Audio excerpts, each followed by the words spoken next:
বিনা নেমন্তন্নে বিয়ে বাড়ি খাওয়া। বিনা নেমন্তন্নে বিয়ে বাড়ি তো ঢুকে পড়লাম, কিন্তু এবার আমাকে সামলে থাকতে হবে। যদি কেউ ধরে ফেলে তাহলে একটা মারও বাইরে পড়বে না। ও বাবা, ওই কাকিটা আবার আমার দিকে অমন করে তাকাচ্ছে কেন? উনি কি আমাকে চিনে ফেললো নাকি? এবার কি করব? না না, এখানে আর বসে থাকা যাবে না, এখান দিয়ে তাড়াতাড়ি পালাই। এই তো, এই জায়গাটা বেশ ফাঁকা আছে, এখানে দাঁড়িয়ে গরম গরম পকোড়াগুলো খেয়ে নিই, কি টেস্টি।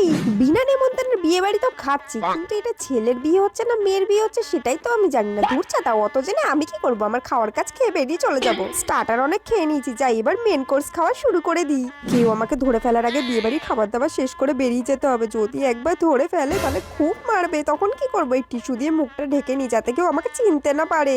তাড়াতাড়ি তাড়াতাড়ি খেতে হবে। তা দিদি ভাই, আপনি কোন পক্ষ? এই খেয়েছে রে, এবার কি বলবো? আমি তো বরের দিদির বন্ধু হই। ও, তার মানে আপনি আমার বন্ধু, কারণ বরের দিদি তো আমি। এ বাবা, বরের দিদিকেই আমি বলে দিলাম দিদির বন্ধু। এবার কি করবো? আর খেয়ে দে লাভ নেই, তাড়াতাড়ি এখান দিয়ে পালাই।